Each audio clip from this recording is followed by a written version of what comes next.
Danilo Dolci was an Italian social activist, sociologist, popular educator and poet. He is best known for his opposition to poverty, social exclusion and the Mafia on Sicily, and is considered to be one of the protagonists of the non-violence movement in Italy.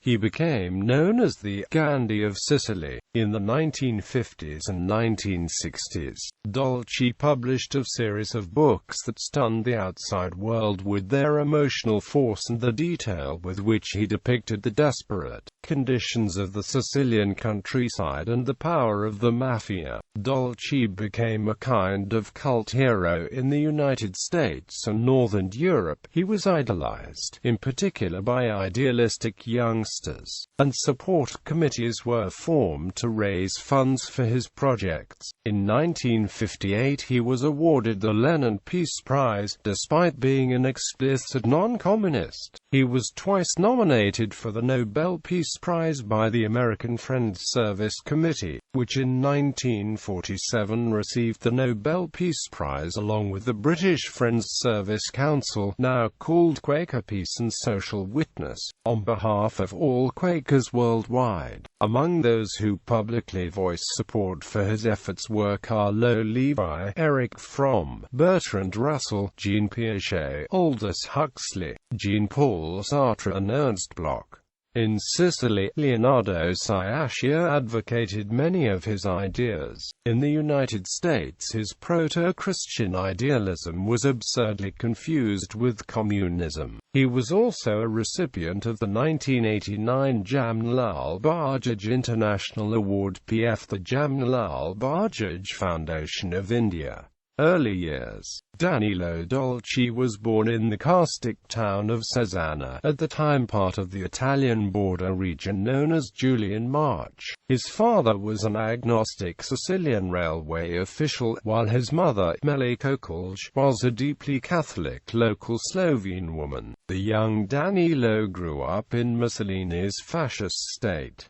As a teenager, Dolci sought enter into World War II. He worried his family by tearing down any fascist war posters he came across. "I had never heard the phrase conscientious objector," Dolci later said, "and I had no idea there were such persons in the world. But I felt strongly that it was wrong to kill people and I was determined never to do so." Quote, he tried to escape from the authorities who suspected him of tearing down the posters, but he was caught while trying to reach Rome and ended up in jail for a short time. He refused to enlist in the army of the Republic of Salo, Mussolini's puppet state, after the Allied invasion in 1943. Dolci was inspired by the work of the Catholic priest Don Zeno Saltini, who had opened an orphanage for 3,000 abandoned children after World War II. It was housed in a former concentration camp at Fossa near Modena in Emilia-Romagna, and was called Nomadelphia, a place where fraternity is law. In 1950 Dolci quit his very promising architecture and engineering studies in Switzerland at the age of 25, gave up his middle-class standard of living and went to work with the poor and unfortunate.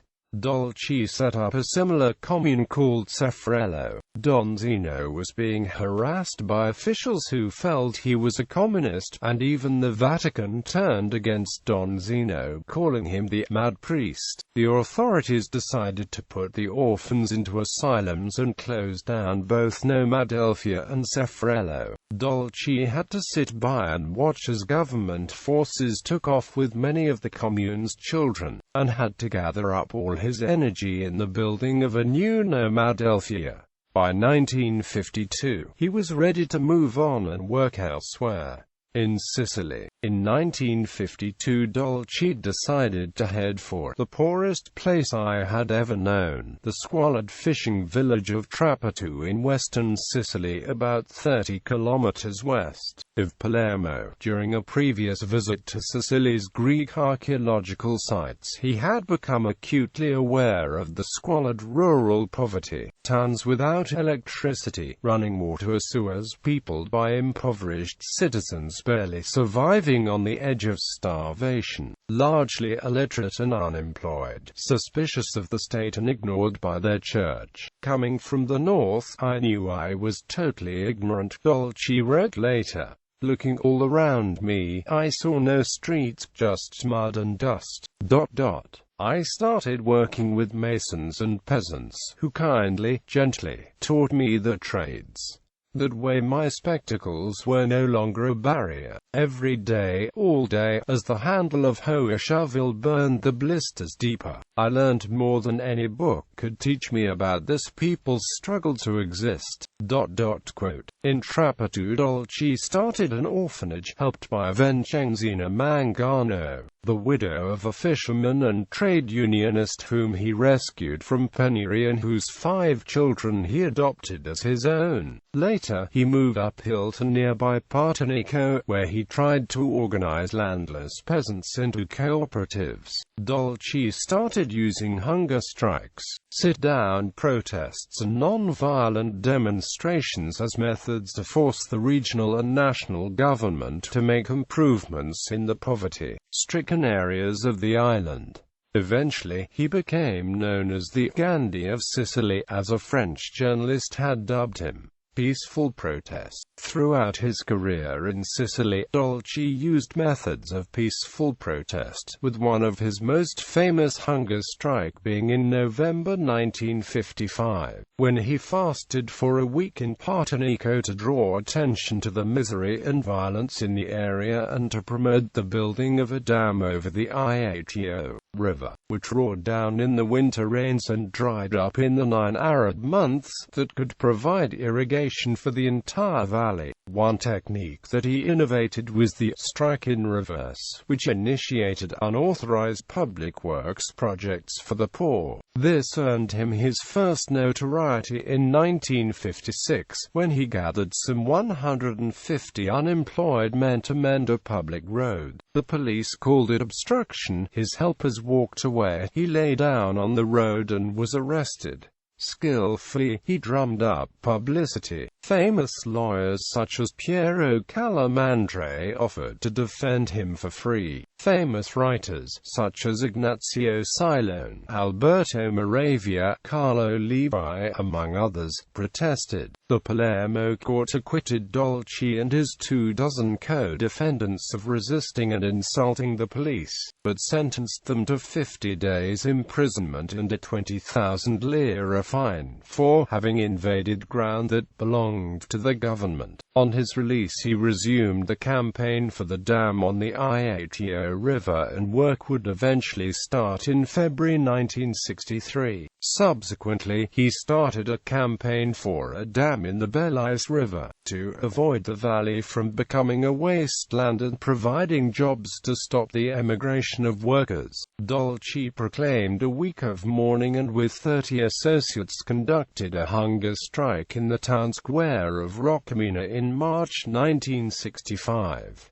He then led a delegation from mayors of 19 towns in the valley to Rome to plead for the dam, parading to Parliament carrying banners protesting that the Belize Valley is dying. In January 1968, the area was hit by an earthquake which destroyed much of the Belize Valley. Dolci actively assisted victims, and months after the disaster he announced demonstrations and hunger strikes to demand immediate help for homeless families living in tents. Funds for relief and reconstruction were siphoned off by greedy administrators, and Belize has since become an Italian byword for political corruption. Anti-Mafia. Dolci became aware of the stranglehold of the Mafia upon the poor in Sicily. He did not attack the Mafia at first, but he did come up against them at once, challenging the monopoly of water supply with the project of the Italy.He Vecchio river dam. Initially, his actions resulted in threats by the Mafia and disapproval of the authorities. Later he became too well known in Italy and abroad to be dealt with without too much adverse publicity. He began his crusade against the Mafia by claiming that government officials were receiving help in their elections from Cosa Nostra. Rather than making his accusations only in Sicily, he traveled to Rome to participate before the Anti-Mafia Commission, which was established in 1963, to ensure that his worries about the Mafia in Sicily were heard. His willingness to stand up to the Mafia in his quest to improve the living conditions of Sicilians helped him to gain the confidence of the locals. Throughout 1963 and 1964, Dolci and his assistant Franco Alasia had been gathering evidence on the links between the Mafia and politicians for the Commission. At a press conference in September 1965, they presented dozens of testimonies of people who had supposedly seen Bernardo Mattarella and Calogero Volpe meeting with leading mafiosi. Mattarella and Volpe sued Dolci and Alasia for libel.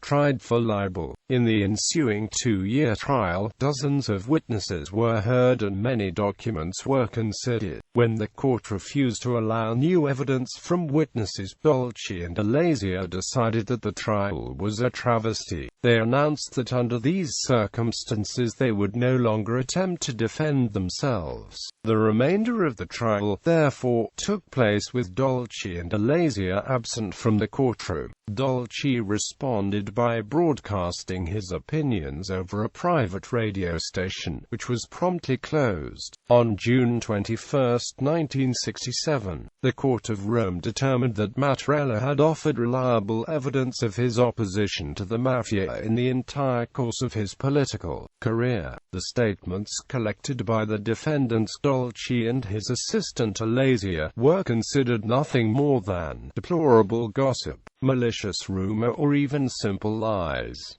The court was of the opinion that Mattarella never had relations with the Mafia environment. The results of the investigation were published in 1966 in the book I Gioca Solo. Dolci made an application for an amnesty, but was sentenced to 2 years imprisonment for libel along with heavy fines. Alasia received a sentence of 1.5 years. They never served their verdict because of a pardon. It would have been too scandalous to send Dolci to prison and the sentence was cancelled. Mattarella had won the trial but lost a cabinet post in the new government of Aldo Moro. In appeal, the sentences were confirmed in 1973.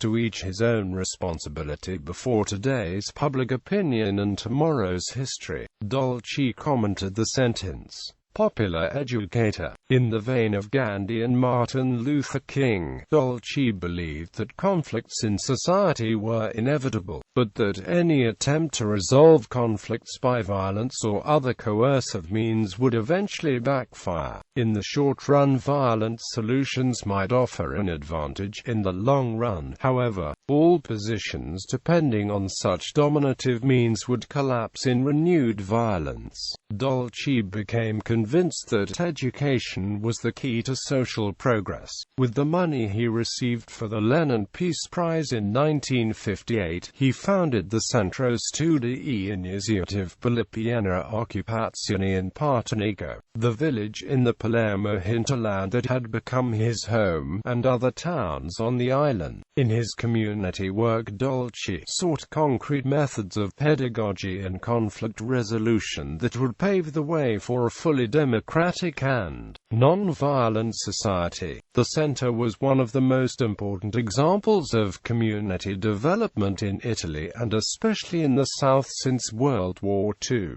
It became both a form of self-organization of local communities and a training school for a generation of socially and politically committed young people, who found the cohesion as a group and attempted to construct a process of social aggregation through the methods and instruments of active non-violence. Dolci used the Socratic method, a dialectic method of inquiry, and popular self-analysis, for empowerment of communities. His pedagogical methods emphasized social awareness and cultural interaction, and won him a worldwide standing. His ideas were taken up by a small but passionate group of supporters that took his methods across Sicily and into mainland Italy. Controversy. Dolci's life and actions stirred ample controversy.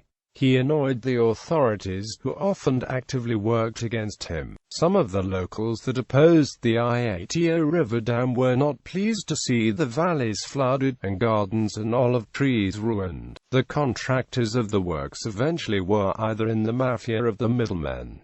Dolci was often short of and careless with money. He was helped out from time to time, predominantly by English families whose fortunes had been made with the sweet Marsala wine manufactured in Sicily. In 1964, Palermo Archbishop Cardinal Ernesto Ruffini publicly denounced Dolci and Giuseppe Tomasi di Lampedusa, author of The Leopard, as well as the Mafia, for defaming all Sicilians. Ruffini's allegations and their approval by Pope Paul VI could be interpreted as a kind of endorsement for his liquidation and increased concerns for Dolci's safety. In 1968, Dolci was accused of embezzling funds sent from abroad to help the victims of the earthquake which destroyed much of the Belize Valley, though the charges were never substantiated. At the same time, some of his followers left to set up their own educational centers, accusing him of excessive authoritarianism. Some of Dolci's later initiatives were less successful than others, are often bordering on the intangible. His center sought to produce evidence against a secret NATO submarine base around Maddalena Island off Sardinia on the basis that such an installation required Italian approval and control, which in this case was apparently granted covertly to the United States Navy. The smears succeeded in pushing Dolci out of the spotlight in Italy. The last 20 years of his life he disappeared from public view, although he continued to be revered abroad, winning prizes for his poetry, and working as a guest lecturer at universities.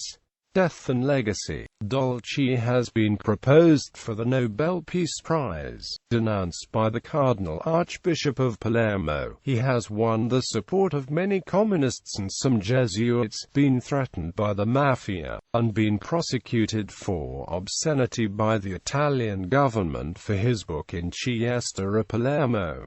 Dolci was a great writer. His books are remarkable accounts of the society he surveys, and their accuracy and insight have helped to give a realistic basis to any schemes for improvement. Above all, he has given a voice to the abandoned, forgotten, despairing, nameless, suffering people of Sicily. Unforgettably, he enabled peasants and fishermen, mothers and prostitutes, street urchins, outlaws and bandits, police and mafiosi to tell their stories. He refused to answer to anybody and never joined a political party despite several invitations from the Italian Communist Party to run for office. Reality is very complex, he said. To understand it, men have tried Christianity, liberalism, Gandhiism, socialism. There is some truth in all solutions. We are all mendicants of truth. Quote. In the 1970s he rebelled against the state monopoly on broadcasting and set up his own radio station in Partenico in the face of stiff resistance for the police. Dolci died on December 30, 1997 in Trapito, from heart failure. He was survived by the 5 adopted children he had with his first wife, Vincenziana, and by 2 children from his second marriage. His death has triggered a curious mixture of reactions. While the chief anti-mafia prosecutor in Palermo, Giancarlo Caselli, said Dolci was one of the people who gave him the keys to do his job, The national press gave him surprisingly short shrift, describing him as a historical curiosity whose work has long since been forgotten. According to the obituary in The Independent, if the world now knows anything about the dark, secretive world of the Sicilian Mafia in the first turbulent years after the Second World War, it is largely thanks to Danilo Dolci. The man who in his youth studied architecture became an architect of social change. For long, he was practically unknown in his native Slovenia. In 2007, however, an exhibition on his life and work was organized in his native town of Cesana. In 2010, a book of his poetry was first translated into Slovene. The same year, a bilingual memorial plaque was placed on his native house, and a local educational organization was named after him. His papers are currently housed at the Howard Gottlieb Archival Research Center at Boston University. Books in English. To Feed the Hungry, London. McGibbon and Amp. Key. Report from Palermo, New York. The Orion Press, Inc. Sicilian Lives, New York. Pantheon Books. Waste, New York. Monthly Review Press. A New World in the Making, translated by R. Munro. Monthly Review Press. The Man Who Plays Alone, New York. Random House. Biographies. McNeish, James. Fire Under the Ashes, The Life of Danilo Dolci, London. Hodder and Stoughton. Mansione Gere. A Passion for Sicilians, The World Around Danilo Dolci, New York. William Morrow & Co.